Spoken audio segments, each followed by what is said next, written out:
welcome to this episode of the Maza's Musings podcast. Today we have a very special episode that's going to be all about Dr. Seuss and most specifically about how the Grinch Stole Christmas. Of course, we are in that holiday time where this just seemed like such an appropriate thing, especially with this podcast being located and headquartered basically in Springfield, Massachusetts, which was the home of Theodor Geisel, also known as Dr. Seuss. I want to thank Barbara Shaffer, who's a local Springfield historian, for some of the background information that she gave us that we're going to talk about Ted's upbringing in Springfield, and a little bit about the background and how that may have influenced some of his works. And then we have a very special conversation with Brian J. Jones, who is a New York Times best-selling biographer and the author of Becoming Dr. Seuss, Theodor Geisel and the Making of an American Imagination. So we have a lot to get through in this episode, but of course I would be remiss if we did not first do a Maza's Mickey Minute. Donald, wake up! It's showtime! Don't forget the orchestra! Ah, there you are. And just in time. Mom says there's even more magical stuff now. For those of you standing, please hold on to the handrails throughout our journey and stay clear of the doors. Hang on to them hats and glasses, cause this here's the wildest ride in the wilderness. And here we go!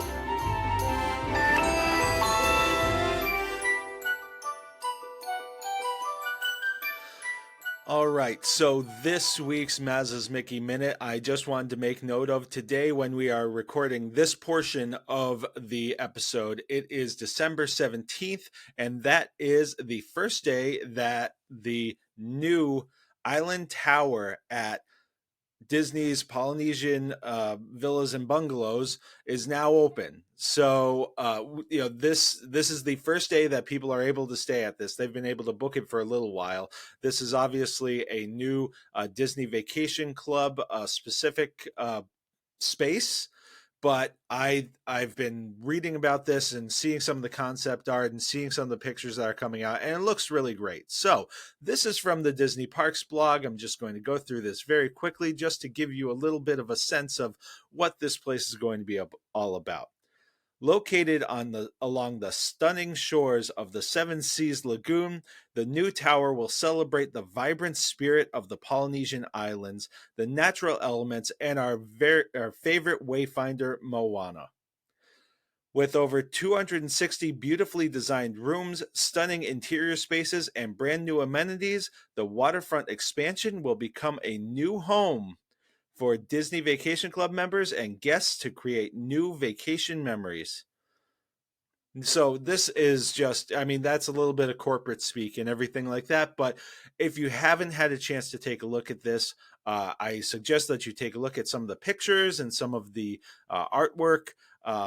And I think it's really stunning. Some people have been a little leery about it. They think that it's a little simplistic in the design and in the decor. But I think that it was really thought out. And you can see some of these profiles about this new space. They really talk about how thoughtful they were in the theming. So I encourage you to check it out before you just make a snap judgment by looking at a couple of pictures. Really take the time to look into what these people went into these people's thought process in putting this whole thing together. So that is this week's Maza's Mickey Minute. And of course, if you are interested in taking a vacation to Disney World, look no further than your friends at We Do Travel Right. Because We Do Travel Right offers that concierge level service that includes one-on-one support from an agent, the dining team, seminars and study halls to help you understand how to navigate the parks and all things Disney World, because it can be a little confusing and it's unlike most other vacationing experiences.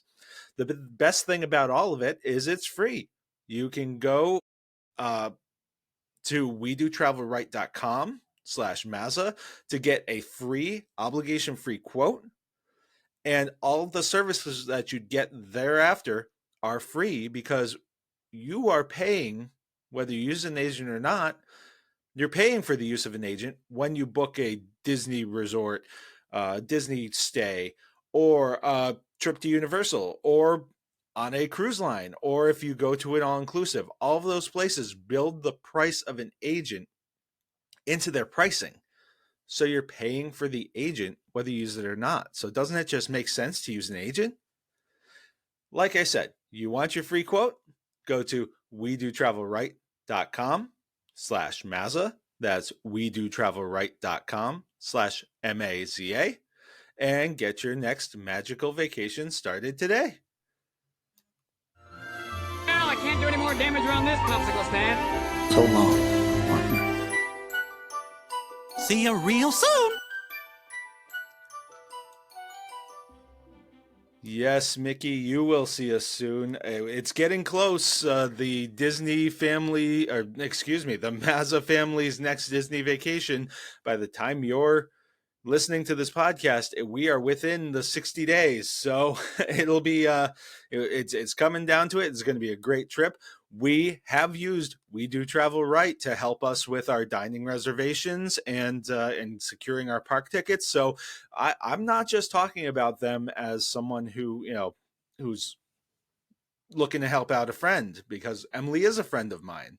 But I'm someone who uses the services. So I encourage you to do the same.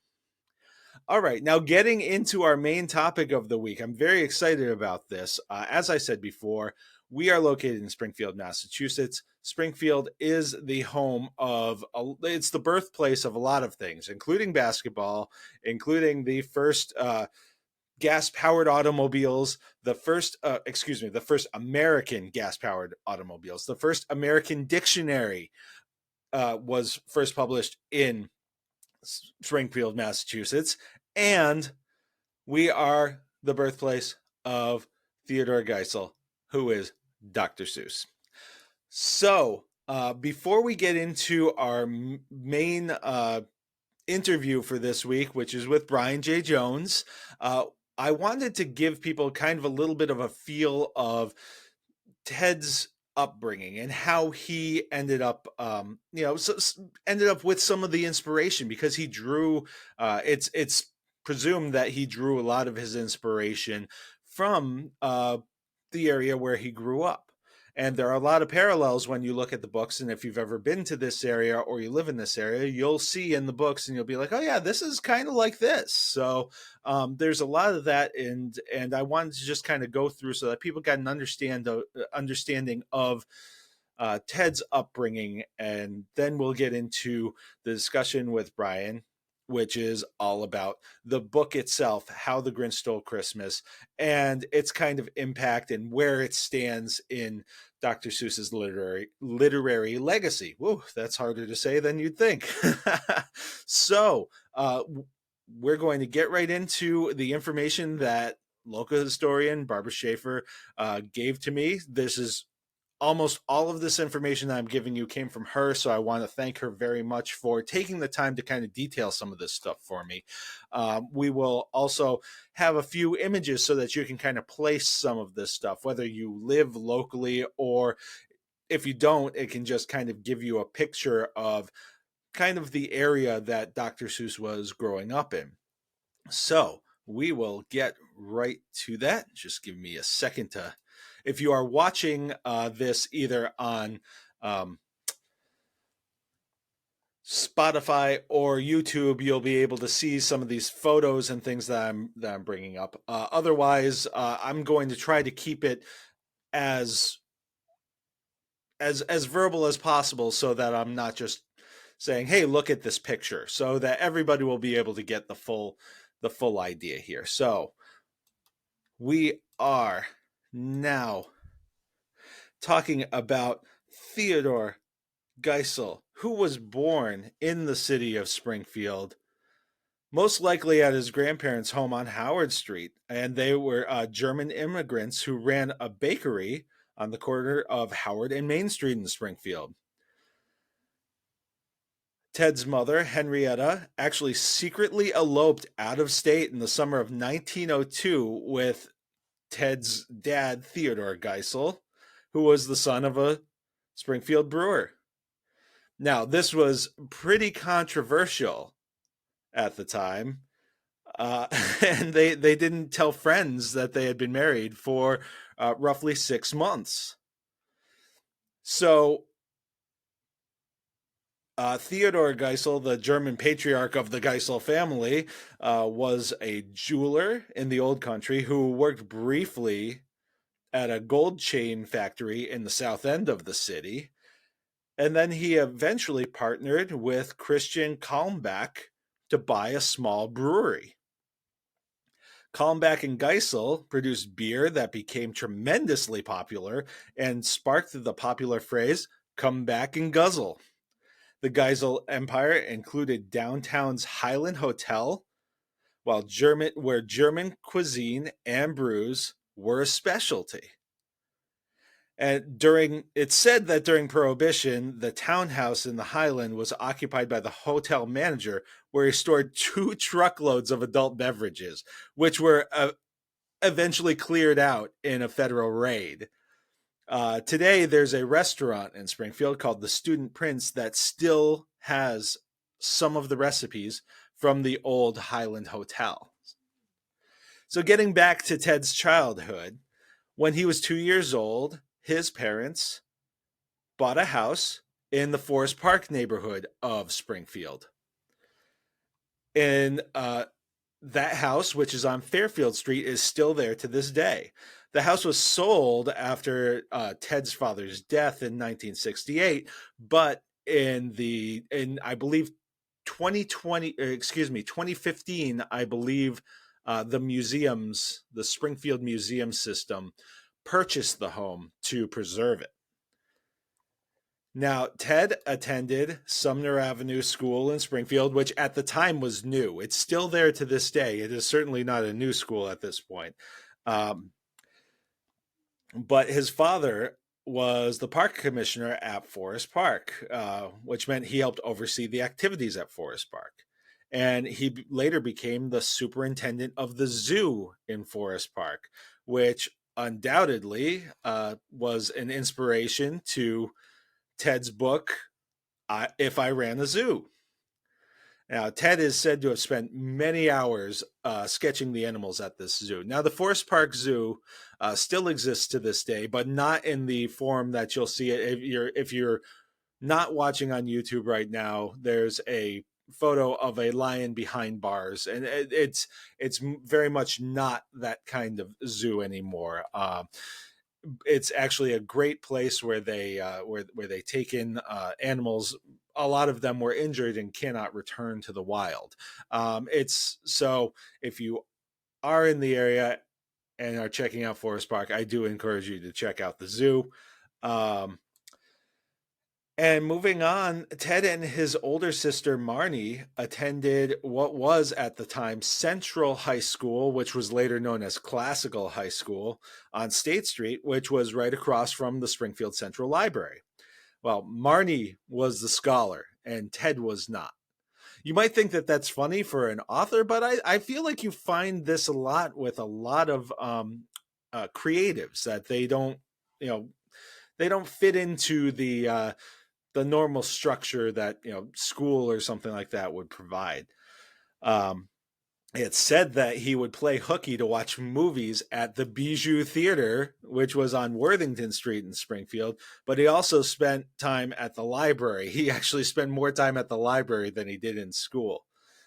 This was because he had a bad experience with an art teacher who taught him rules that he didn't think were worthy of being followed.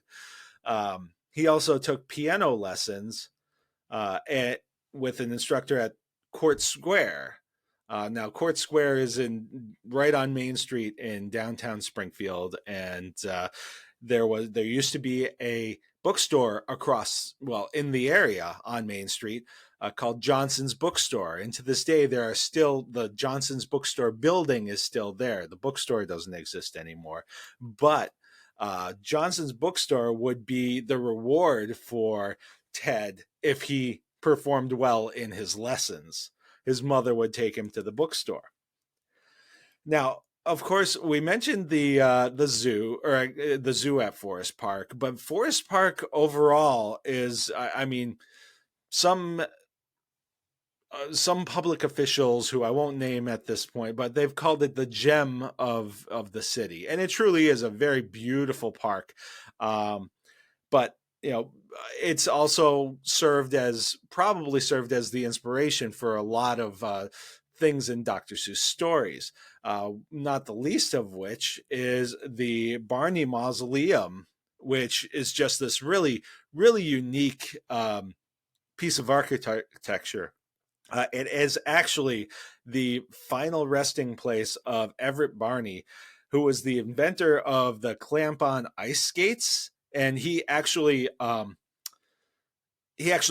the land that was donated to become Forest Park.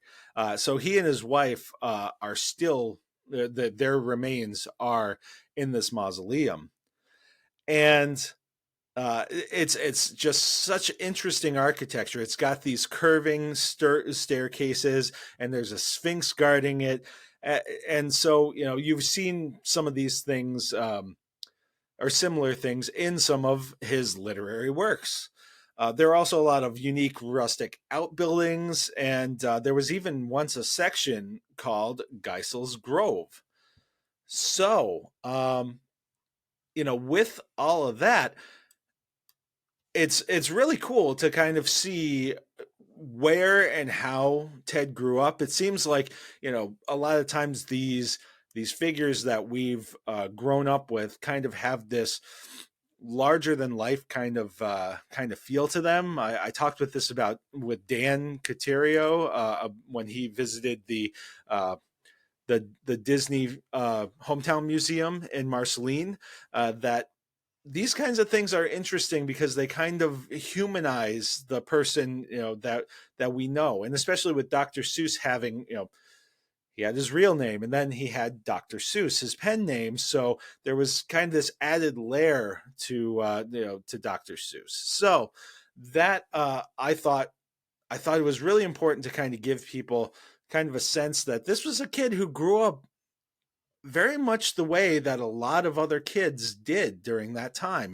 He was a kid who played hooky to go to the movies, and his father had some interesting jobs, and his father was also someone who shifted between jobs because his father owned a brewery, and then Prohibition happened, and so I just think that grounding him a little bit is important context to the conversation that we have coming up with Brian, which we'll get to right now. Well, for this segment of this episode, we are joined by New York Times bestselling biographer Brian J. Jones, who is who has he's had a number of books, a number of titles that are all really interesting subjects, and one of the titles, of course, is Becoming Dr. Seuss, Theodor Geisel, and the Making of an American Imagination. So, Brian, usually at this point, I give guests the opportunity to introduce themselves and talk a little bit about their background. And so if you want to tell us a little bit about yourself and your work, and anything else you'd like to mention, take it away. Sure. As you said, my name is Brian J. Jones. I have been a biographer, historian, pop culture dork, at least professional pop culture dork, since about 2006. I mean, my first book came out in 2008, so and I started writing that in 3 or so, and that was a biography of Washington Irving, who was actually sort of our first pop culture celebrity, really fascinating guy who I had no idea until I started looking into it, how fascinating he was. But after Washington Irving, I kind of own everyone's childhood. I've written biographies of Jim Henson, George Lucas, and Dr. Seuss. So sort of no matter how old you are, I think I've got you at some point there with your childhood. So I always consider that sort of the these creative American icons. All men with beards, as someone pointed out to me as well. So not deliberate. But Seuss was a project that I worked on for about 4 years, starting right after the George Lucas came out in 2016, and Seuss came out in 2019, and I'd been working on the Seuss book for about a year when the Lucas book came out. So it's, I sort of pride myself on doing deeply researched books, with or without people who will or will not talk to me. And of course, Seuss's wife, his second wife, would not talk to me while I was working on this book. But, I think even if you've read up on Dr. Seuss, or you know some things about Dr. Seuss, I hope you'll find stuff in that biography that maybe you'd never heard before. Learn some things you've never heard before, maybe get an appreciation for some of his work you'd never seen before. Because that was really one of the things I love about my subjects, and one of the things I always want people to understand is just how many balls these guys have in the air at any given time. They're just constantly, it's exhausting. They're just constantly working on projects. I mean, it's not just genius in these guys, it's this really incredible work ethic. And Seuss was one of these guys who, similar to Lucas, George Lucas, who hated writing, made himself sit down every day when he was working on a script. And Seuss had this lifelong habit of going and sitting at the desk every morning at 9 o'clock or so, and sitting there until 5 o'clock in the evening, whether anything had gone down on the page or not. He was determined to work. So, a lot of his story is about just putting in the time and doing the work. Which I think is really, really inspiring, especially for, anybody who's a creative, and it's just like, God, I don't know. I sit and I stare at the canvas and nothing happens. Seuss stared at the campus and nothing happened. Canvas stared at the canvas and nothing happened an awful lot. So I think if you're out there and you're like, the words just aren't coming, the pen isn't drawing, take comfort in knowing that creators like Seuss had the exact same problems. Now, so this is kind of a good segue into my first question here is,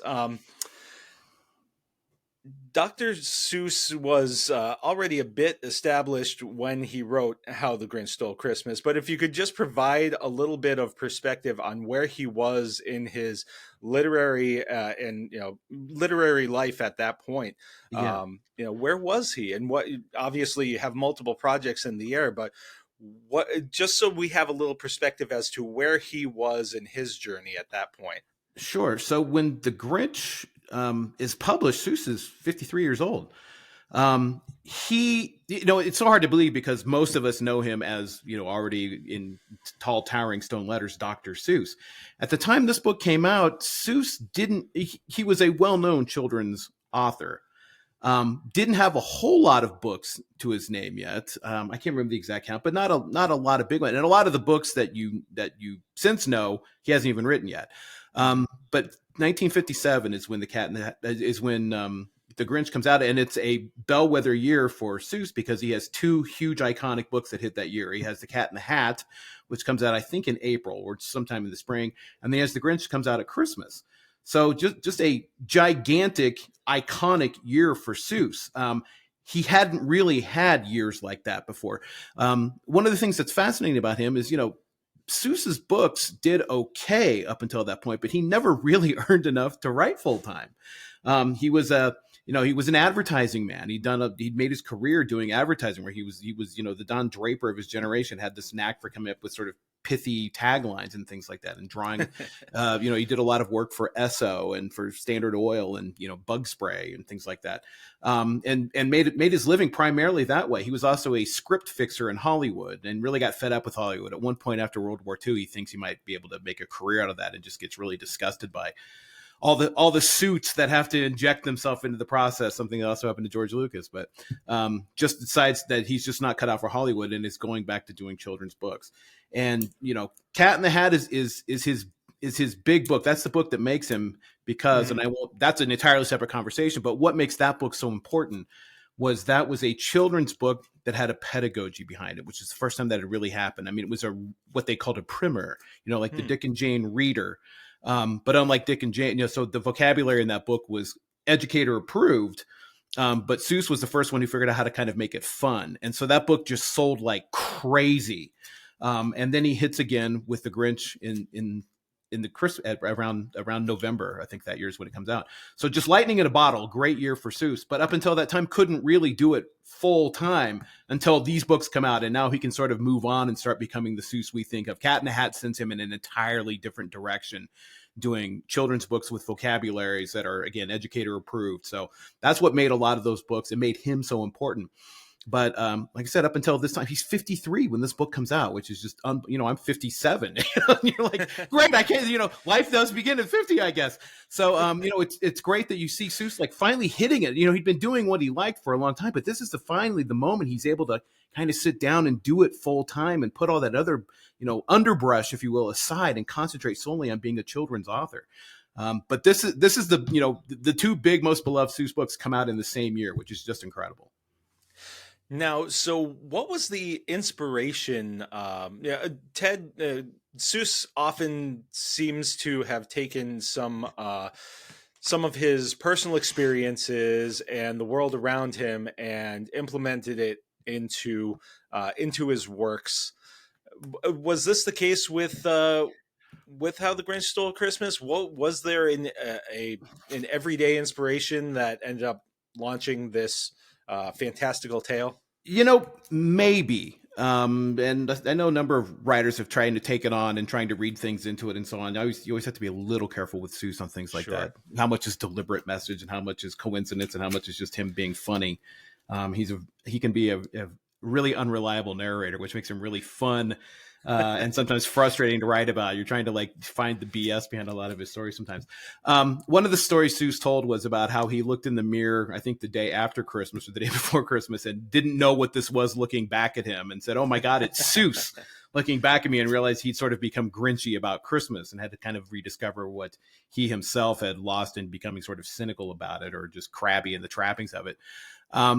I think one of the really interesting angles on it, and this is me speculating, which is what, we sometimes as biographers get to do. We try not to speculate too much, but, the message of the Grinch is that Christmas doesn't come from the store, that you can't buy things. But Seuss, up until that point, has spent a lot of his career trying to convince you to buy things that come from a store.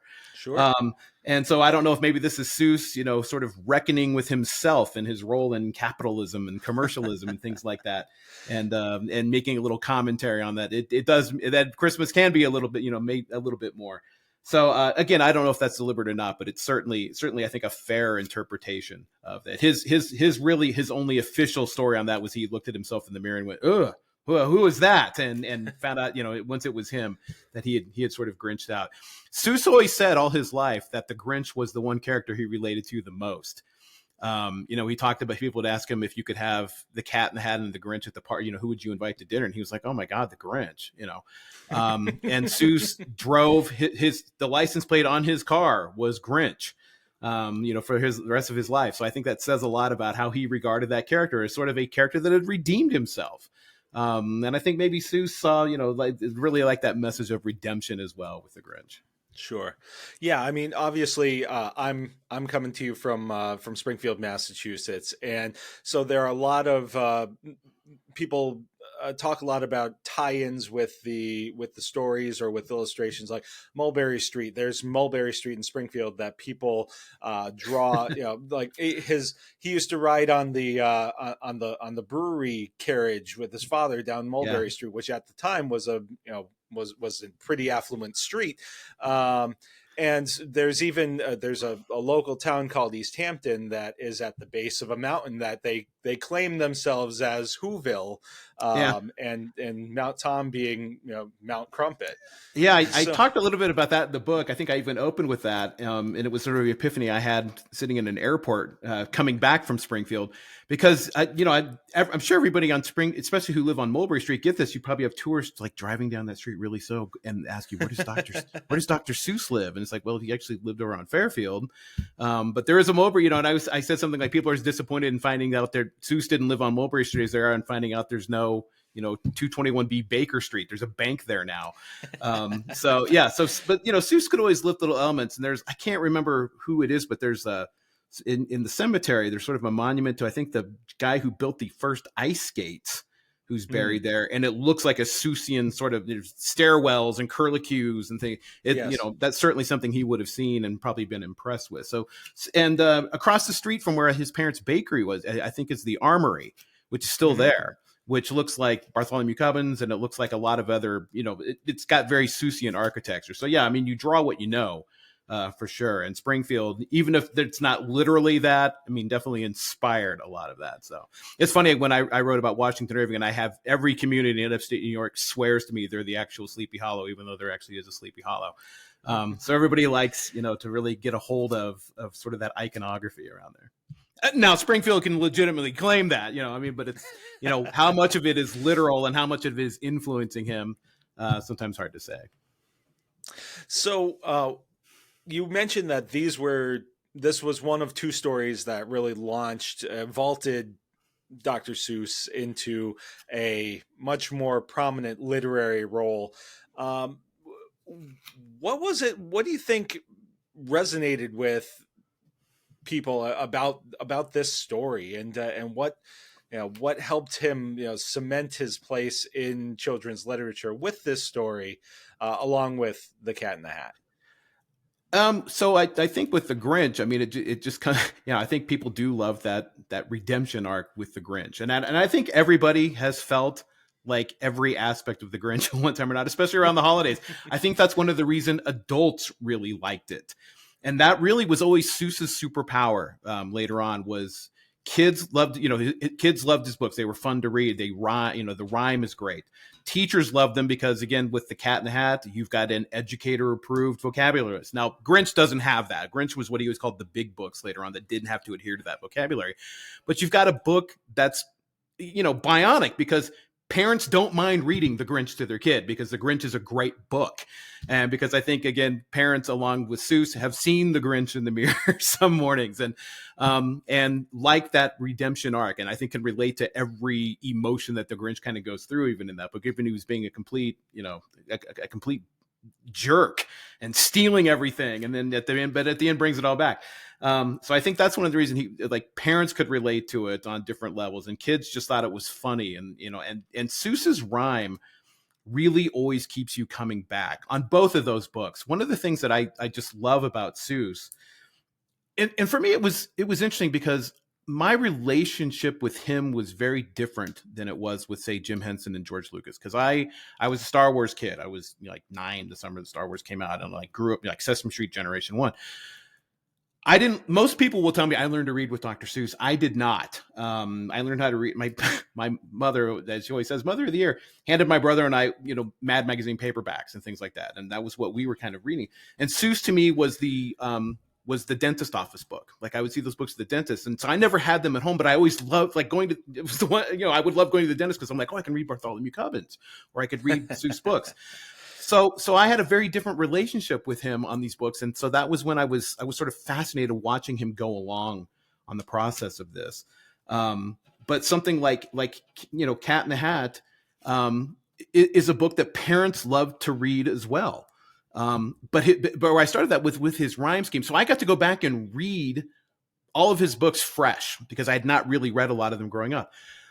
And what's incredible about him, and when you read The Grinch and when you read Cat in the Hat, but read The Grinch out loud, and notice as a parent, while you're reading this out loud, you never have to say a word in a weird way to make it fit the rhyme.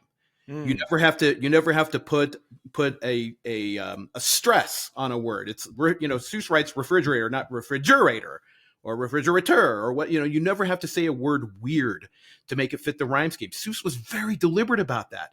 And he would put his pages up on the wall of his office, and tape them, and he would stare at them, and he would even look at them. And let's say that the rhyme scheme was perfect. If he stepped back from the wall and looked at it, and he would say, that line's just too long, it doesn't look right on the page, he would go back and start again.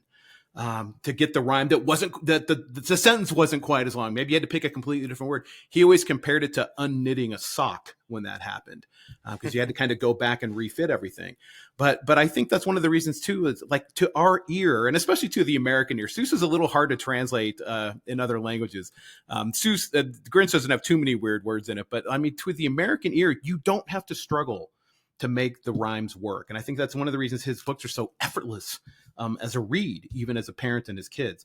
So that's a long roundabout way of saying that he's doing a lot of things right in The Grinch that people hadn't really done before. And there were some sort of Christmas classics around at that time, but The Grinch is sort of one of the big brand new Christmas stories. There's references to Santa, but it doesn't really involve any of those characters, that goes mainstream. And so it's just, nobody had ever seen this thing coming. And it actually debuts in a magazine, which all of a sudden I can't think of. Redbook. Debuts in Redbook. And one of the questions I love to ask people is, tell me what color the Grinch is. And everybody says, well, what color is the Grinch there, Chris? He's green. He's green. Go back and read the Grinch. Pick up the copy of the Grinch. He is not colored at all. The only color Seuss uses in Grinch is red, in varying shades of it to do different things. It's on the Santa suit, it's in the Grinch's eyes, and so on. The green doesn't come, and we can talk about this as well. The green doesn't come until Chuck Jones picks it for the Grinch cartoon. But it's just so cool how iconic that, because of course the Grinch is green, but right. Seuss hadn't even thought about that part of the story. He was working in only the one color, the red. Because it was cheaper to produce the book that wasn't full color. So Seuss was very picky about what color he was going to use. And I think because you've got the Grinch's eyes and you've got the Santa suit things, he chose red for that book, not a green. So we're there. So why don't we keep going with the television special? Now, this was, on top of everything else, something that, from what I understand, he was pretty reluctant about at first. Yeah. And I'd imagine that experience with Hollywood probably had a lot to do with that. Yeah. The Hollywood suits, the one big movie to his name is the 5,000 Fingers of, oh my God, all of a sudden I'm going to say Bartholomew Cubbins, but I can't remember what it's called, but it's the one that he wrote, and it just left a really horrible experience with, like, way too many hands on the script. Why can't I think of the name of that? That's so embarrassing. But way too many hands on the script, way too much interference from the higher ups, just left a really bad taste in his mouth for Hollywood and for things. Now, Seuss, when he had been in the Army, he was in the Army Signal Corps and was stationed stateside and had done a lot of promotional films for the Army, a lot of safety training films. He's the one that did the Private Snafu films. And he had enjoyed his experience there working with Hollywood, but the Hollywood he was working with at that time was over at Warner Studios, and the primary contact for him was a young animator named Chuck Jones. So Seuss had this relationship with Chuck Jones going into it, and that's really what makes The Grinch possible, because Seuss is so skeptical of this. And Jones wants to adapt. I think he's sort of given carte blanche to do what he wants, and he considers doing Cat, but no, he really wants to do The Grinch. And he cannot get Seuss to show up. So he takes the mountain to Muhammad and drives out to the mountain that Seuss lives on out in California, and to go meet with him to discuss this. And Seuss is still very skeptical, and he meets with Chuck Jones, and his wife Helen is with him, who's really important to Seuss's story. She's sort of his first reader and has really good instincts on story and things like that. And she's his defender, it's Seuss's defender as well. So she's very skeptical of this.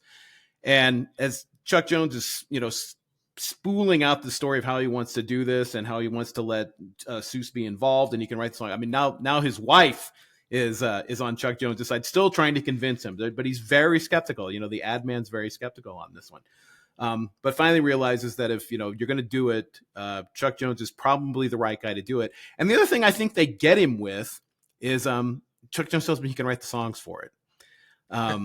And Seuss, for some reason, like that always got his attention. And you'll notice a lot of the Seuss cartoon, made for TV cartoons, have all these original songs, and then that he writes the lyrics to. Like, he just loved writing those songs. So I think that was one of the ways they really sweeten that for him.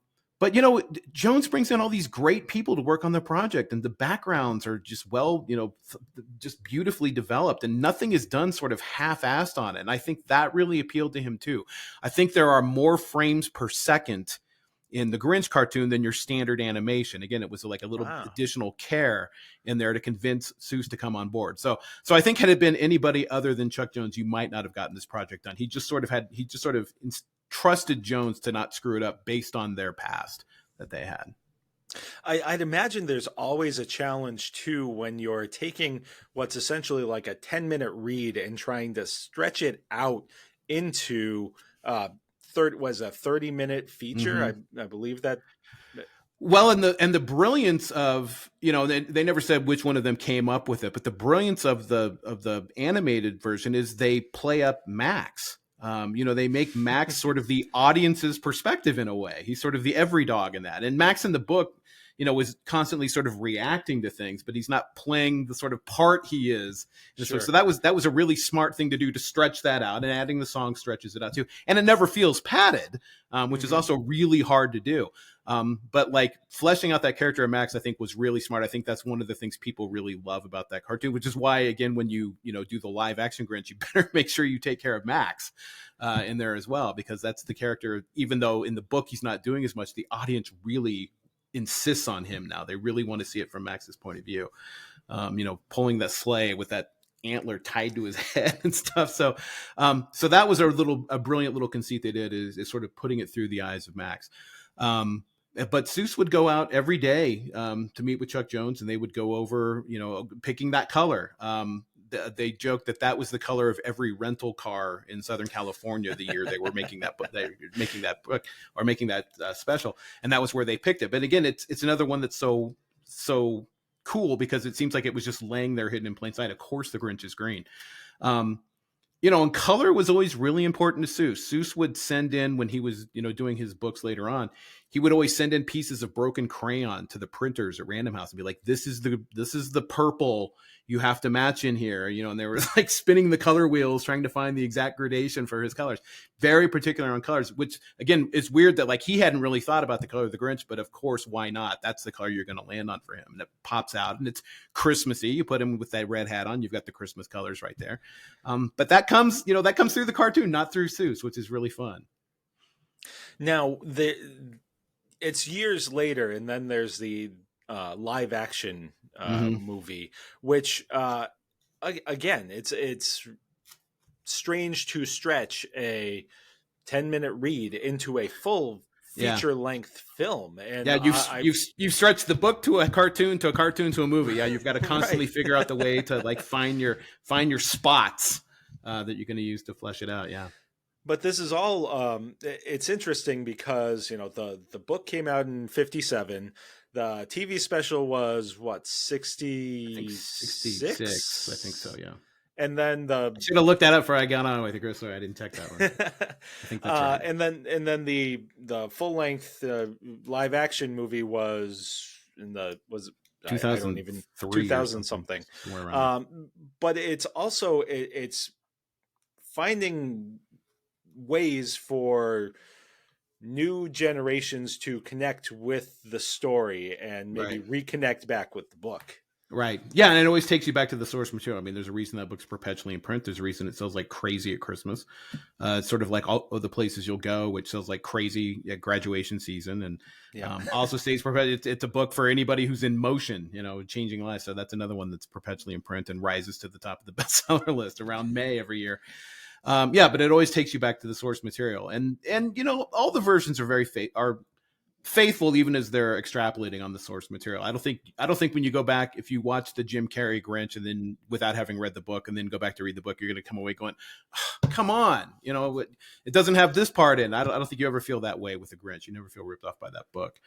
One of the things I did want to just mention, I loved, and I called the chapter this about the Grinch. I loved watching, because I had access to some of his original notes when he was developing the Grinch, and he would take out sheets of paper and just get out like black pencil and write all over them, just trying to come up with song lyrics. And he would start to write a sentence, and then he put a long dash where he didn't know what the word was going to be. And I loved watching him developing the Grinch song and figuring out what was worse, like toadstool, is that worse than blackened pickle? And, just watching him come up with like grosser and grosser words, trying to arrive at something that was gross and then trying to get it to work into the rhyme.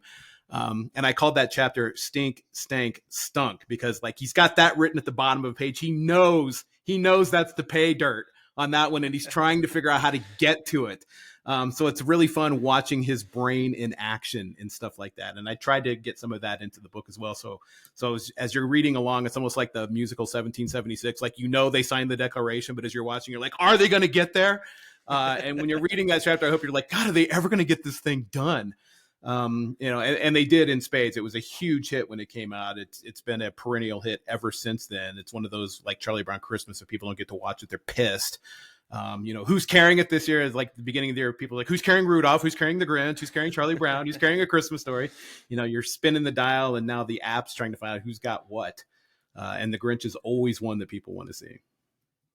I don't even know as the Grinch on cartoon now. Who does? Who's got it this year? I haven't even seen it. I don't know. Yeah, I have it. I have it on DVD. So I've got the physical media. So we're always set there. Absolutely. Of course, I have a 6-year-old daughter who is terrified of the Grinch right now. So there's videos all over social media right now of like people dressing as the Grinch and like crashing the kids' Christmas party, and they're all freaking terrified. And why wouldn't they be? Like they're like, isn't going to be cute when like dad comes in dressed as the Grinch, and like they come running in, and every kid gets up shrieking and runs away.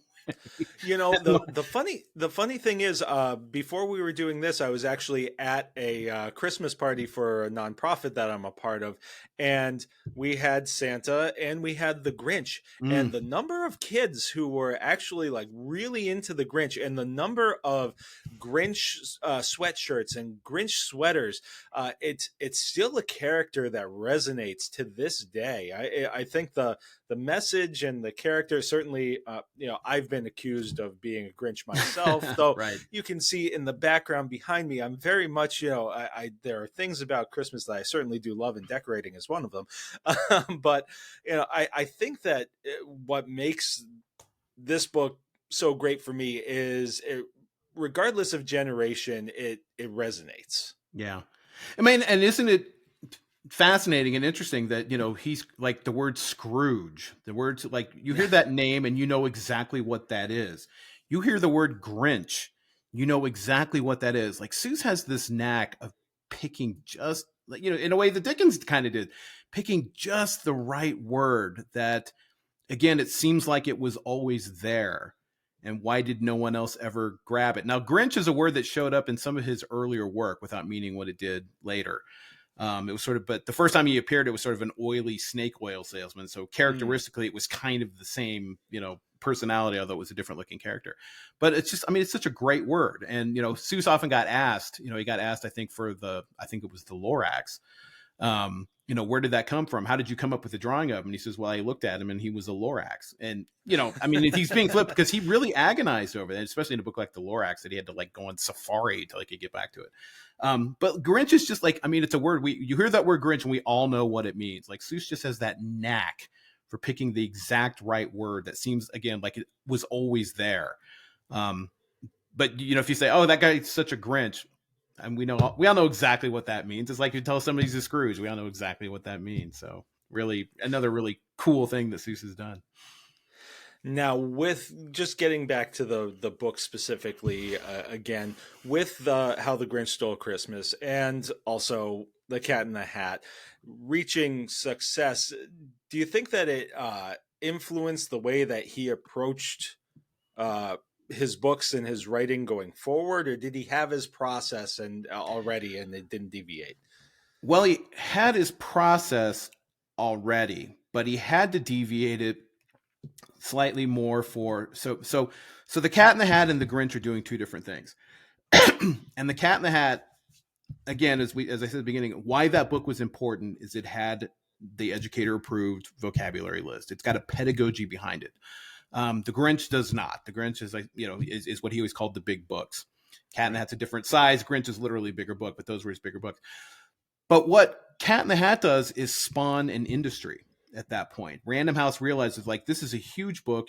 Teachers are buying it. It's going into classrooms. There's a market there for educational children's books that kids want to read. And so Seuss was put in charge of, with his wife and with Bennett Cerf, the head of Random House, his wife Phyllis, who was also brilliant.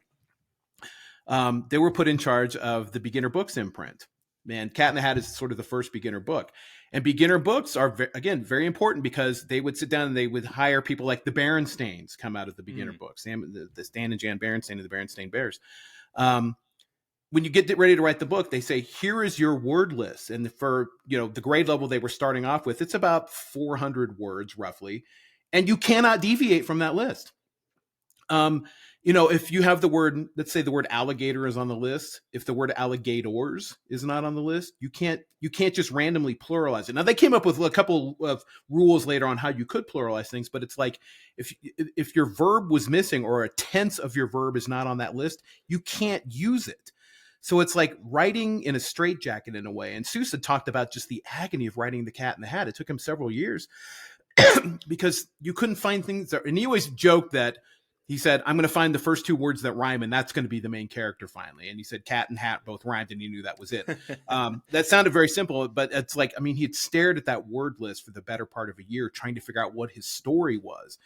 And you can see there's that one moment in Cat in the Hat when he's almost downloading that word list when the cat's on the ball and he's juggling, and they're like, there's a man and there's a boat and there's a car and there's a rake and there's he's just downloading off that word list onto there. But that's what made that book so important. And moving forward, all those books in the beginner book imprint, some of which he wrote, some of which he edited, they all have that pedagogy. And that's when Seuss really takes off. That's when he's in every classroom at that point now. And then, of course, once that starts happening, your backlist starts selling, which is a writer is what you always want. And that's when people started going back and finding again Horton Hatches the Egg, which, had come out post World War II, or Horton Hears a Who, and did okay, but just wasn't selling all the time. Mm-hmm. And once the backlist starts selling, like that's when you can make your living. But every book is getting in the classroom. And one of the stories I told the other day is when I told people I was working on Seuss, people would be like, "Oh my God, I love Go Dog Go! I love Go Dog Go." Go Dog Go is actually edited by Seuss, but not written by him. But it's one of those beginner books that's got that pedagogy behind it. It uses that word list. So that's what's going on. That's sort of the legacy that comes out of Cat in the Hat, is it creates that beginner books label. And then it creates one for younger readers called Bright and Early that has an even tighter word list. And that's where Green Eggs and Ham comes out of, because that book uses only 50 unique words. And Seuss actually won a bet with his publisher. He said, I bet, okay, smart guy, you wrote Cat in the Hat using that little tight word list. I bet you can't use less than 50. And Seuss always said, Bennett Seuss said something, I'll bet you $50 you can't use less than 50 words. And as Seuss said later, he never paid him his $50. But that has a pedagogy behind it. That's sort of, again, that's the legacy of Cat in the Hat. I think the legacy of the Grinch moving forward is that's where you see Seuss starting to sort of let his hair down a little bit, because he's not constricted. I don't know that he appreciated until he started doing Cat in the Hat how liberating it is not to be restricted by a word list. And I think that's where you see him like, I'm not confined by my word list on these big books. I am going to go to town. You don't see quite as many coming at him because that's when he's working on so many of the beginner books. But moving forward, that's where a lot of those really, You're Only Old Once is one of the big books that comes out later, and All the Places You'll Go, and so those were what he always called his big book. Happy Birthday to Me was before that one, but so all the books that you see before the Cat in the Hat were usually what he would call the big books. Happy Birthday to Me and Bartholomew Cubbins and the Horton books. Those are the big books, but those aren't restricted by the vocabulary word list. So from 1907 on, anything that's like the bigger format, the literal big books, those don't have the word list on it, but the smaller ones do. And that's and nowadays they all call them, I think, beginner books, even what used to be the Bright and Early. But the Grinch, I sort of let him cut loose, and the Grinch comes back later on in TV specials. I think there's one where you even get the Grinch and the Cat in the Hat meet each other on one of them. I think they say something like Halloween is Grinch night, I think is one of them, something like that. So Seuss did keep coming back to that character. He really did have a genuine fondness for the Grinch. Now, obviously, we have just touched on a sliver of the history that is Dr. Seuss and his legacy. So if people want to learn more, where can they find your book and find you? Sure. You can find all of this and more in Becoming Dr. Seuss, which is still in print and should be available from your favorite bookseller anywhere online, bricks and mortar. If it's not, have them order it. So, like I said, still in print. Or you can find me online. My website is Brian J. Jones. Spell it out. Otherwise, you're looking for the Dead Rolling Stone. Spell out brianjjones.com. And I'm not over there as much. I'm trying to get back to that now that Twitter's gone to hell. I've been back sort of on my website poking around. I'm on Blue Sky primarily now more than anything else, still under Brian J. Jones. Probably will talk a little bit about the Grinch again this year. And I do like to tell the story about Tell Me What Color He Is. That one's always a big hit with people. And I'll show some of the early illustrations of what the Grinch looked like in his first incarnation when he was just trying to sell someone a piece of string. It was a very different character. So. Now, you've also had some other books. You mentioned George Lucas and Jim Henson. I did notice on your website you had recently done an update regarding Muppet Vision. Muppet Vision 3D. Now, one of the big things that we talk about on this podcast a lot is Disney. We go to Disney World quite a bit. I know I'm kind of blindsiding you. This wasn't on the list of topics, but your thoughts and feelings in a nutshell about what's happening with Muppet Vision 3D and the Jim Henson legacy. Yeah, I wish I knew more about what Disney's plans were for the Muppet Vision 3D. The family's comments were along the lines of, we know it's moving. We look forward to a bright future or something. So I don't know if there's any indication that they're aware of that the rest of us aren't might be the destiny of this. I wrote a little piece of this about this on my website, and I think the first thing I said is it's a shame. And it's a shame because it's the last project Jim Henson worked on while he was alive. He was still working on, when Jim was negotiating the sale of his company to Disney, he didn't actually ever really have a contract. They had what he always called sort of a handshake agreement between he and Michael Eisner, who he really trusted. Didn't like Katzenberg too much, but Eisner he was good with. And so he was doing a lot of projects for Disney without really having an agreement in place, including Muppet Vision 3D. And there's moments, if you read the biography, that he was really bickering with them over, how much they were going to pay him as a director. And he fires off. Well, he never sent it. I think his producer talked him down, but just, had this blistering letter he was going to send to Katzenberg along the lines of, if you're going to make me defend my value every single time I come to you, then maybe this isn't the greatest relationship to have. Because they were trying to, nickel and dime him over how much he would be paid as a director for Muppet Vision 3D, which is doing so many cool things. I mean, you had before that, you had Captain EO, which was kind of what they all called the 4D. And Muppet Vision 3D was like that. It was a completely immersive experience. Still a lot of fun today. I think you can. Is it gone now? I think it was there through the end of November. Do you still have a chance to see it? Muppet Vision? Yeah. I think it's still there. Yeah, is it still there? I think we're going in February, and I'm may still be there. Crossing my fingers that it'll still be there. Yeah, so it's it still holds up. It's still very funny. It's still a lot of fun to go see. You still have to have somebody playing Sweetums every 15 minutes come running into the room to the delight of everybody. Still a great piece, and Jim was right about it. And it's just, Jim had a lot of great ideas for that little corner of the park.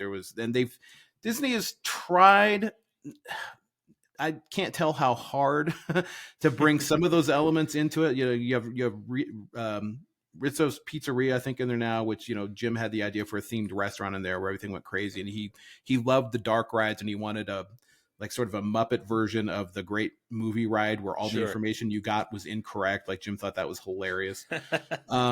And just none of it ever came to fruition. And so that Muppet Courtyard, as they call it, has sort of been in stasis, for the last 20 years. And I get it. I understand why Disney, they're like, we have more franchises that are, I don't know that Disney knows what to do with the Muppets right now, to be honest. But they have what they're putting in there is, I think, Monster. I think they're doing Monsters Inc. They're going to Monsters Inc. theme it. So, and I get it. It is a prime piece of real estate in the park. That it's got a lot of foot traffic. It's a pass through. I get it. My hope is that they would put it. I had suggested putting it on Main Street. Where you've got great moments with Mr. Lincoln at Disneyland, and I think they're opening a similar animatronic show with Disney himself for the anniversary. They've already got that sort of, vaudevillian feel to it that would be kind of right at home on Disney Main Street for the theater. Like put them up at theater on Main Street and put the show there on Main Street going there. I don't know. I mean, I'm glad they are retheming the the Rock and Roller Coaster, featuring Aerosmith, which was a bad theming even when they first did it, to make that the Mayhem. I mean, I think that'll work out great. That'll be fun. So I'm glad they're doing that. But I don't know. It's just like every time you get a really great Muppet. I thought the Muppet Mayhem series last year on Disney was fantastic, but they canceled after one season. I don't know that Disney's quite sure what to do with the Muppets yet. I don't know if they have had a change in creative leadership who seems to know a little bit more about how she wants to run the Muppets and what they should be doing. And that might be enough to entice somebody like Frank Oz back, maybe into sticking his toe back in the water. He got away from the Muppets almost entirely. You still got Dave Goelz there doing Gonzo. You know, you've still got all these amazing, talented performers and puppeteers and writers and songwriters. You know, people like Bill Prady, who was writing, I think, parts of Muppet 3D. He's still out there. You know, he still probably wants to get his hands on the Muppets. Craig Shemin, you know, who was worked for Jim. He's a fantastic writer. I mean, there's people out there, I think, who get the Muppets. And Mayhem, the writers of Mayhem, they definitely, it's, I can't think of his name, Jeff. Oh God, they got it. I thought Muppets Mayhem was really fun. Everyone likes to play the game on social media. pick a project and take away every character, but leave one human and the rest are Muppets. Right. That's fun. Like I'm always like, I would like to see Murder on the Orient Express that way, maybe, but you know, I mean, the Muppets are so much more than that. And the reason Mayhem worked is it was just Muppet centric. Like they weren't adapting a project; they were just being their own thing, and that can work. And you really need writers that understand that, and that understand that the relationship between the characters is what really matters. When they come pre-packaged with an existing story, it's a little bit different than you do something like the Muppet Movie or the Muppets Take Manhattan, where you're like, you have to make them interact, and it's that relationship that matters so much. And I think there are people who get that, and I think the writers and the creative team behind Muppet Mayhem got that. I'm just really disappointed that Disney didn't renew that. I'm not sure. I mean, it seems like stuff gets canceled before, you know, most of us even had a chance to see stuff anymore. That was one of the great things that happened to the Muppet Show with the Muppet. I mean, the Muppet Show nowadays, if they put it on, it had been canceled midway through the first season. And what happened in 1976 was they just gave it time. You know, you watch the first season of the Muppet Show and you're like, oh my God, this is really slow. And, you know, the dance stuff where it's like laughing, they're just telling jokes. You get to the second season, you've got head writer Jerry Jolin now, who like gets the Muppets, and now it's more about the relationships. And then that's when it really becomes the Muppet Show. But nowadays, had you done that on Netflix, they would have gotten 12 episodes into the, you know, 26 episode run of season one, and Netflix would have been like, pull the plug on that. So, you know, it used to be you had the benefit of time, and I just don't know that we have that benefit anymore on a lot of these projects. And I don't know how that shakes out creatively for a lot of people. It's got to be really tough. Yeah, as you said, I firmly believe that Disney doesn't know what to do with the Muppets. And as we've talked about with the Grinch being one of those multi-generational, you know, characters, you're not seeing that connection to the Muppets with younger generations because they haven't been able to leverage, you know, that IP into something or they're not willing to let it breathe enough to do that. You know, and I think that's a big reason why we didn't see more of that development of that area, because when you're talking about the theme park, especially, they're trying to gear things towards, you know, like this is going to resonate with this audience, and the audience that the Muppets resonated with, especially those who saw, you know, the original Muppet Show and such, and really grew up with the Muppets. In that, I like to say that the Muppets thrive in chaos, and I think that Disney a lot of times is so formulaic in a lot of ways that they have a hard time grappling with how to be successful with the Muppets. Yeah, and you can something like the Muppet Christmas Carol is a favorite, and that's something that it worked for, but that's not the kind of thing that is going to work all the time. Yeah, no, I think you're exactly right. And the problem they're going to have, I mean, it's hard to believe, but, you know, I think the last Muppet movie was almost 10 years ago now. And the Muppets are running on nostalgia gas. I mean, and it's like, you know, you don't have the next generation being introduced to them. That's why, you know, a lot of us older folks, we roll our eyes and we're like, really, we're going to do another Grinch movie just called The Grinch this time? That's like a secret. But like, that's brilliant in a way, because it keeps that character in front of the next generation. Like, we're like, didn't we already do that once with the 2003 Grinch? Well, yeah, but like, my 6-year-old hasn't seen it, or whatever. I don't have a 6-year-old, but I mean, it's like they haven't seen it, so it's brilliant that way to keep that IP out there. The Muppets, unfortunately, is getting to the point they have to rely so much on people our age, little bit younger, who are just like, I watch the show, I love these movies, you will love them too, but there's no new material coming out, right? And that's when it gets really hard. And like I said, they have a great, they've got a great next generation of performers, and there are people just champing at the bit, I think, to get their hands on it. I just don't know how you break that wall between enthusiasm and Disney at that point. It's a shame, because I really do think that I can't think of her name right now, who has sort of oversight of the Muppet Studio, I think gets it. They didn't have that for a while, and I ran up against that a little bit when I was writing the Henson biography. Even there's like the for being children's entertainment, the House of Mouse has no sense of humor. And then I jumped right out of the frying pan into the fire. George Lucas sold his company to Disney right as I was starting that project. I was like, God damn it! But Disney's like, they're, with their IPs, they treat them really well. Or let me put it this way, they protect them really well, which is one of the reasons why Jim Henson wanted them there. But Disney's the dog that caught the car with that one. They're not quite sure what to do with them now that they've caught it. And they keep trying, and they even did it with they didn't own that one. I was gonna say Dark Crystal, but that was the Hensons on that one. But Netflix really didn't give that one the breathing room I think that one needed either. So it's just we are in, I sound like such an old crabby guy, but I sound like a Grinch. We are in such a time of immediate gratification on projects like this. Like, things have to immediately be huge, or they just pull the plug. And you've got Zaslav at Warner now, who's pulling projects that were already in the can. I would love to have seen the Wile E. Coyote movie that they just shelved forever.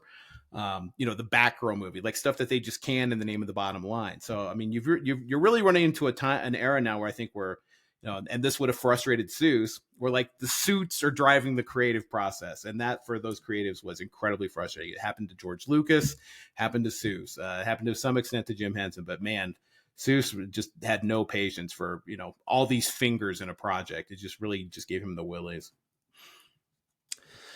All right. Well, hey, I want to thank you very much for taking the time. I know that, the holiday season is a very busy season, so I appreciate all the time that you have given us today. You've mentioned where we can find your works now. Is there anything that you are working on or that you have eyes on for the future? So I have been working out for, this is the longest it's ever taken me on a project. Seuss came out in 19, and this will finally probably see the light of day in 26. I'm writing what I'm calling a biography of the U.S. Capitol building, which is a building that I worked in. I was a congressional staffer for about 8 years in the 90s, and worked for a U.S. senator and know that building very, very well.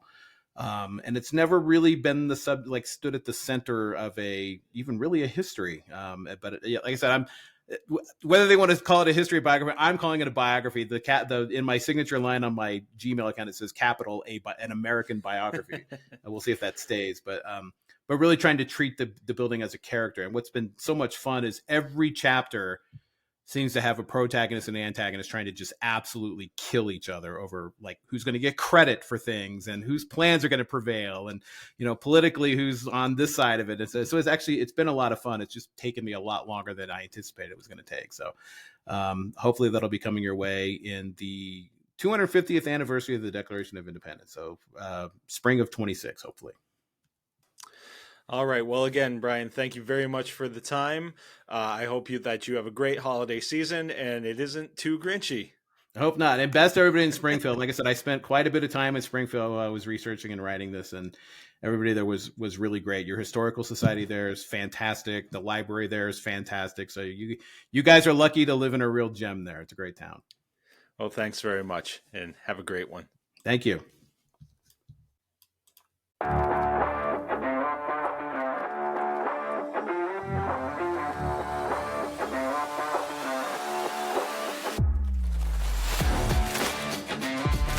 Well, I want to thank everybody for joining me for this episode. I thought that this was a lot of fun. This was a really insightful experience, especially talking with Brian about some of the aspects of the creation of this story and where it stands in terms of, Dr. Seuss's legacy, and how it ties in with the animated classic, and then later media that came out with Dr. Seuss and with the Grinch, and how it stays relevant these days. So very interesting conversation. Thank you very much to Brian. Also, thank you very much to Barbara Shaffer, who provided that information on kind of Ted's upbringing that I think added some good context for the conversation that I had with Brian. I would also love to thank all of you who have been listening and who have been supporting the podcast, either by buying us a blue milk, which you can do by going to our website, which helps with some of the small monetary costs that are associated with putting this together. I also, just everybody who's left a rating or a review or interacted with us on social media. It's the Maza's Musings podcast on Facebook. We're also on Twitter, which is X, and Threads and Instagram at Maza's Musings Pod. We are also on Blue Sky, and we are on TikTok at Maza's Musings Podcast. So there are lots of ways that you can interact with us. The best way to really support us is to interact with us, to leave those comments. You can leave comments on Spotify, and you can leave comments on Good Pods. And those are ways that you can interact directly with us. We also have, we love to interact with people. We love to get feedback from people. If you have an idea for a podcast, if you have an idea for a collaboration, if there's something you're like, hey, maybe you could do this instead of this, it's all good. We'd love to hear all of it. So thank you to everybody who has been supporting us, who has been sharing, and really word of mouth is the biggest way to help us out and to help us reach more people. We really enjoy having everybody. Honestly, we're trying to build a community here. And so the more people interact, the better it is for everybody. And the more people we can connect with, and really, as I've said over and over again, we're just trying to add a little fun to everybody's life, a little levity, maybe be a little bit informative. Maybe you walk away from an episode saying, hey, I didn't know that before. So, I mean, there are things about this one that I didn't know before about Dr. Seuss. So, as always, I just want to thank everybody for being a part of this, however you're doing it. And have a great weekend and a great week.